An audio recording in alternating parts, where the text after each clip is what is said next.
അതായത് മുറി എവിടെയാണോ പാമ്പ് കടിച്ചത് ഇതാണോ കല്ല്? കല്ല് കാണിച്ചത്.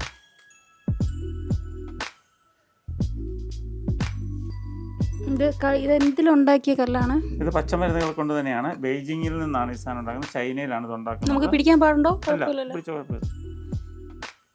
ഓക്കെ. അപ്പോൾ വർഷങ്ങൾക്ക് മുമ്പ് തന്നെ ഈ കല്ലുകൾ നമ്മുടെ ഗുരുക്കന്മാർ തന്നെ നമുക്ക് പരിചയപ്പെടുത്തി തന്നു. അവർ തന്നെ ഇത് നമുക്ക് തന്നാണ്. അപ്പോൾ ഈ കല്ലുകൾ നമ്മൾ സാധാരണഗതിയിൽ ഒരു തേള് കുത്തുക അല്ലെ പഴുതാര കുത്തുക പാമ്പ് കടിക്കുകയോ ചെയ്താൽ അതിൻ്റെ ഒരു 1 ഇഞ്ച് മുകളിൽ ഒരു ചെറിയ മുറിവ്, അതായത് നമ്മൾ ഷുഗർ നോക്കുന്ന ആ പെന്നില്ലേ അതുകൊണ്ടൊന്ന് കുത്തി കൊടുത്തിട്ട് ഒരു തുള്ളി ബ്ലഡ് വരുമ്പം ഇതങ്ങ് ഒട്ടിച്ച് കൊടുക്കുക. ഇതേ മോഡലിൽ ഒട്ടിക്കണം, ഒട്ടിച്ചാൽ മതി. അപ്പോൾ അത് ഉണ്ടെങ്കിൽ അത് പിടിച്ചിരിക്കും. വിഷം ഉണ്ടെങ്കിൽ പിടിച്ചിരിക്കും, അപ്പോൾ തന്നെ പിടിച്ചിരിക്കും. അപ്പോൾ ഒന്ന് വരാം, ഇതിൻ്റെ കാഠിന്യമനുസരിച്ച് നമുക്ക് ഇങ്ങനെ പിടിച്ച് 2, 3, 4, 5 ഇത് ഒട്ടിക്കുക. ഈ വിഷചികിത്സ എന്ന് പറയുമല്ലോ, കല്ല് കൊണ്ടുള്ള വിഷചികിത്സ, അതെങ്ങനെയാണ് നടത്തുന്നത്?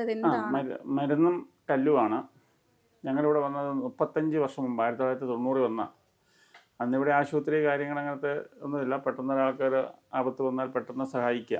അപ്പം നമ്മൾ പഠിച്ച രീതി അനുസരിച്ച് നമുക്ക് ഏറ്റവും പെട്ടെന്ന് വിഷം ചികിത്സ വന്നു കഴിഞ്ഞാൽ അപ്പോൾ തന്നെ അവർക്ക് നമ്മൾ ഈശ്വരമുല്ല എന്ന് പറയുന്ന ചെടി നമുക്കുണ്ട് ഇവിടെ മുറ്റത്ത്. അത് പെട്ടെന്ന് അരച്ച ഇത് കൊടുക്കും.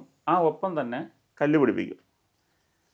അതായത് മുറി എവിടെയാണോ പാമ്പ് കടിച്ചത് ഇതാണോ കല്ല്? കല്ല് കാണിച്ചുതരാം.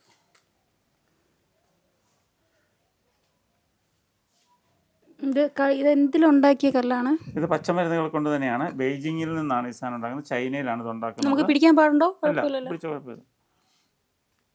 ഓക്കെ. അപ്പം വർഷങ്ങൾക്ക് മുമ്പ് തന്നെ ഈ കല്ലുകൾ നമ്മുടെ ഗുരുക്കന്മാർ തന്നെ നമുക്ക് പരിചയപ്പെടുത്തി തന്നു. അവർ തന്നെ ഇത് നമുക്ക് തന്നാണ്. അപ്പോൾ ഈ കല്ലുകൾ നമ്മൾ സാധാരണഗതിയിൽ ഒരു തേള് കുത്തുക അല്ലെ പഴുതാര കുത്തുക പാമ്പ് കടിക്കുകയോ ചെയ്താൽ അതിൻ്റെ ഒരു 1 ഇഞ്ച് മുകളിൽ ഒരു ചെറിയ മുറിവ്, അതായത് നമ്മൾ ഷുഗർ നോക്കുന്ന ആ പെന്നില്ലേ അതുകൊണ്ടൊന്ന് കുത്തി കൊടുത്തിട്ട് ഒരു തുള്ളി ബ്ലഡ് വരുമ്പം ഇതങ്ങ് ഒട്ടിച്ച് കൊടുക്കുക. ഇതേ മോഡലിൽ ഒട്ടിക്കണം, ഒട്ടിച്ചാൽ മതി. അപ്പോൾ അത് ഉണ്ടെങ്കിൽ അത് പിടിച്ചിരിക്കും. വിഷം ഉണ്ടെങ്കിൽ പിടിച്ചിരിക്കും, അപ്പോൾ തന്നെ പിടിച്ചിരിക്കും. അപ്പോൾ ഒന്ന് വരാം, ഇതിൻ്റെ കാഠിന്യമനുസരിച്ച് നമുക്ക് ഇങ്ങനെ പിടിച്ച് 2, 3, 4, 5 ഇത് ഒട്ടിക്കുക, പിടിപ്പിക്കാം. അപ്പോൾ ഇത് നിറഞ്ഞു കഴിയുമ്പം വിഷം വലിച്ചു കഴിയുമ്പോൾ തന്നെ പറഞ്ഞു വീഴും. അങ്ങനെയുണ്ട്. അപ്പം നമ്മളിതെടുത്തിട്ട് പാലിടും. ഒറിജിനൽ പാലിനകത്ത് ഇടണം. അപ്പോൾ അങ്ങനെ ഒരു ദിവസം 10-12 മണിക്കൂറും കിട്ടേക്കും. അപ്പം 2-3 പ്രാവശ്യം ആ പാല് മാറും. അപ്പോൾ ആ വിഷം മാറിപ്പോകും. പിന്നെ പുതിയ ആണ് നമുക്ക്. ഇത് ഒരു കല്ലിന് എത്ര രൂപ വില വരുന്നയാ ഇതൊക്കെ? ഇത് ഞാൻ അന്ന് മേടിച്ചപ്പം ഒരു കല്ലിന് ഏകദേശം 300 രൂപ വിലയായിരുന്നു 10 വർഷം മുമ്പ്. ഇപ്പോൾ നല്ല വിലയുണ്ട് ഉണ്ടാവും.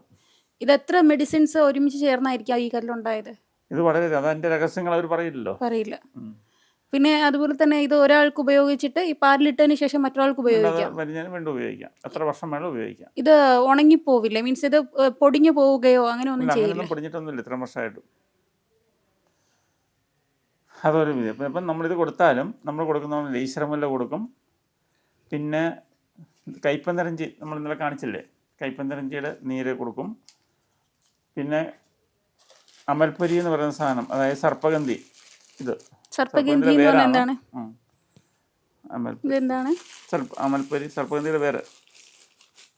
ഇതെന്തിനാണ് ഉപയോഗിക്കുന്നത്? ഇത് പെട്ടെന്ന് അരച്ചു കൊടുക്കും. അതിനകത്ത് ഉപയോഗിക്കുന്നതാണ്. ഉള്ളിൽ കൊടുക്കുന്നു. ഓക്കെ. പെട്ടെന്ന് തന്നെ പോകുമോ? വിഷം കുറയും. പിന്നെ നമ്മളിത് കൊടുത്തതിന് ശേഷം മരുന്ന് കൊടുത്തിട്ട് ആളിനെ ഭക്ഷണം കൊടുക്കണമല്ലോ. ഭക്ഷണം കൊടുക്കുമ്പോൾ നല്ല മുരിങ്ങയില ഇട്ട് അരിയിട്ട് കഞ്ഞി വെച്ച് കൊടുക്കുക. ഇറച്ചി മീൻ അങ്ങനത്തെ ഒന്നും കൊടുക്കാതിരിക്കുക. ശരീരത്തിൽ ഏറ്റവും പെട്ടെന്ന് വിഷം പോകുന്ന ഭക്ഷ്യവസ്തുക്കൾ ഏതൊക്കെയാണ്? ഈശ്വരമുല്ലയാണ്.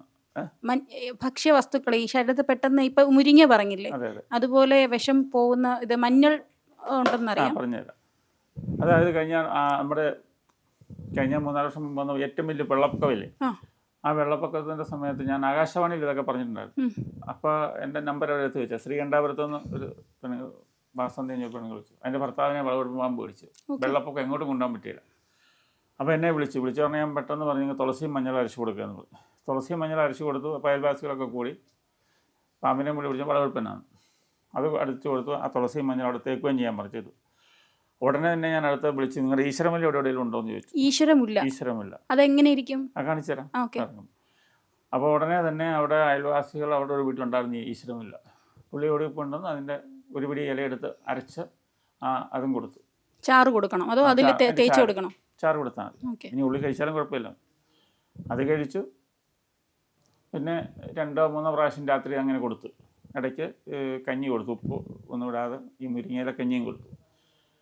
അപ്പോൾ രാവിലെ ആയപ്പോഴത്തേനും പിന്നെ എന്ന് വെച്ചാൽ അങ്ങനെ വരുമ്പോൾ തേൻ കൊടുക്കണം, ഷുഗർ കുറയും. ഇത് കൊടുക്കുമ്പോൾ തേനും കൊടുക്കും. രാവിലെ ആയപ്പോൾ 8 മണിയായപ്പോൾ എന്നെ വിളിച്ചു, ഒരു കുഴപ്പമില്ല, നമ്മൾ വേണമെങ്കിൽ ഹോസ്പിറ്റലിൽ പോക്കോ, പക്ഷേ പോകാൻ ഒന്നും നിർത്തിയില്ല, അവർക്ക് കുന്നിൻ്റെ മുകളിലാണ്. അപ്പം അന്ന് 2 ദിവസം കൂടെ ഓരോ പ്രാവശ്യം മരുന്ന് കൊടുത്തു. പുള്ളിക്കൊരു കുഴപ്പമില്ല. വിഷചികിത്സ അല്ലേ? അതല്ല ഞാൻ ചോദിച്ചത്, നമ്മുടെ ശരീരത്തിലുള്ള വേസ്റ്റ് അല്ലെങ്കിൽ അണുക്കൾ ഈ ഇതൊക്കെ എന്താണ് അണുവിമുക്തമാകാനായിട്ട്, ബ്ലഡ് അണുവിമുക്തമാകാൻ എന്തൊക്കെ ഭക്ഷണ സാധനങ്ങൾ, ഈ മഞ്ഞപ്പൊടി, മുരിങ്ങയില അതുപോലെയൊക്കെയുള്ള എന്തൊക്കെ ഉപയോഗിക്കാം? തുളസിയല്ല, നമ്മളൊരു ചുക്കാപ്പിയാക്കി വിചാരിക്കുക. ചുക്കാപ്പിയാക്കി കഴിച്ചാൽ നമ്മുടെ ശരീരം ശുദ്ധിയാവും. അതായത് മഞ്ഞൾ ഇടാം, ഒരു കഷ്ണം മഞ്ഞൾ, കുരുമുളക്, പിന്നെ തുളസിയില, കറിവേപ്പില, ഇതൊക്കെ ഇതൊക്കെ രക്തശുദ്ധീകരണത്തിന് നല്ലതാണ്. പിന്നെ രക്തം ശുദ്ധി ചെയ്യാനും, അതായത് ഈ വിഷം ശരീരത്തിൽ ഈ വിഷം പോലെ തന്നെയാണ് സിന്തറ്റിക് വിഷം. മനസ്സിലായി? നമ്മുടെ ഭക്ഷ്യവസ്തുക്കളിൽ നിന്ന് ശരീരത്തിൽ സിന്തറ്റിക് വിഷം. ഇപ്പൊ പറഞ്ഞില്ല, പാമ്പ് വിഷം നമുക്ക് ഇങ്ങനെ എടുക്കാം. മൂർക്കം പാമ്പ് കടിച്ചാലും ആളിനെ രക്ഷപ്പെടുത്താൻ നമുക്ക് 1 ദിവസം മതി.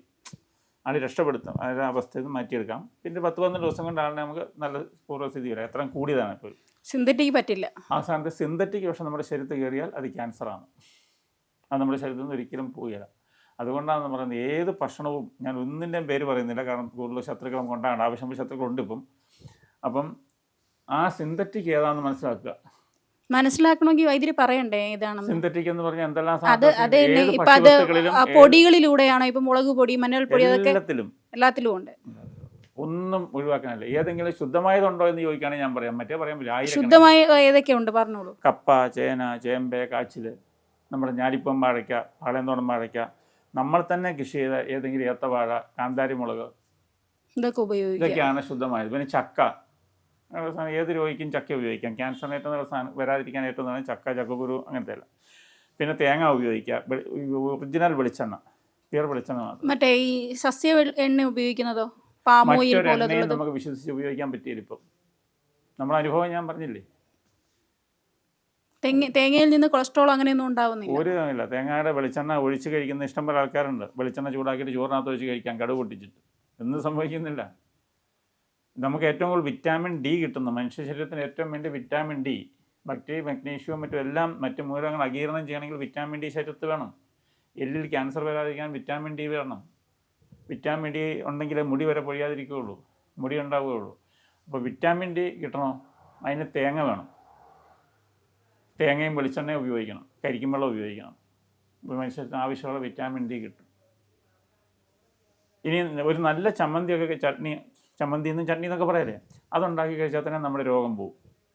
അതായത് ചട്നിക്കകത്ത്, നമ്മൾ തേങ്ങയ്ക്കകത്ത് വിറ്റാമിൻ ഡി വന്നു, അതിനകത്ത് മഞ്ഞൾ ചേർക്കുന്നു, കുർക്കുമിൻ വന്നു, നമ്മൾ ഡെയിലി ഉപയോഗിക്കുന്നതല്ലേ. ചമ്മന്തിയിൽ മഞ്ഞൾ ചേർക്കണം, മഞ്ഞൾ ചേർക്കണം, പിന്നെ ജീരകം ചേർക്കണം, ചെറിയ ജീരകം, കറിവേപ്പില ചേർക്കണം, ഇഞ്ചി ചേർക്കണം, വെളുത്തുള്ളി ചേർക്കണം, കുരുമുളക് വേണം. നിങ്ങൾ ചമ്മന്തി അരച്ച് ഉപയോഗിച്ച് നോക്ക്, നിങ്ങളുടെ വീട്ടിൽ ഒരു രോഗം ഉണ്ടാവില്ല. മരുന്നായില്ലേ. ഇന്ന് അമേരിക്ക കണ്ടുപിടിച്ച നാനോ കുർക്കുമിൻ എന്ന് പറയുന്നതിനകത്ത് പ്രധാന മരുന്ന് പറയുമോ? അതായത് അതിനകത്ത് പ്രധാനമായിട്ട് കുരുമുളക്, ഇഞ്ചി, മഞ്ഞൾ, ട്രിപ്സ്, ചെറുനാരങ്ങയുടെ വെളുത്ത തോല്, അകത്തുള്ളതല്ലേ? അകത്തുള്ള ആ തോലും കൂടെ ജ്യൂസ് അടിച്ചിട്ട് നിങ്ങൾ കഴിച്ച് നോക്കിയേ, അല്ലെങ്കിൽ ഒരു ക്യാൻസർ പേഷ്യൻറ്റ് കൊടുത്തു നോക്കിയേ, കുറയും. ഇളനീര് കൊടുക്കണം, പെട്ടെന്ന് ശരീരം അകീർണം ചെയ്യും. അതിനകത്ത് ഒരു സ്പൂൺ തേനും കൂടി ഒഴിച്ചാൽ അതിലേറെ നല്ല. ഇളനീരിൽ കൊടുക്കുന്ന എല്ലാം പെട്ടെന്ന് ശരീരം ആഗിരണം ചെയ്യും. ഇളനീര് ഗ്ലൂക്കോസ് അല്ലേ, അത് നമുക്ക് ഡയറക്റ്റ് ശരീരത്തിൽ കയറ്റാം. ഗ്ലൂക്കോസ് കയറ്റുന്നത് ഡയറക്റ്റ് ശരീരത്തിൽ കയറ്റാം. പക്ഷേ അതിനകത്ത് പ്രശ്നമുണ്ട്. ഈ തെങ്ങിൻ്റെ ചുവട്ടിലെ വേരിനകത്തൂടെ വിഷം കയറ്റി വിട്ടതാണെങ്കിൽ കൂടുതൽ കണ്ടാൽ ഹോർമോൺ സംഗതി പോയി. അത് ചെയ്യാത്ത തെങ്ങിൻ്റെ കാര്യം, ശുദ്ധമായ സാധനമാണ് ഞാൻ പറഞ്ഞത്.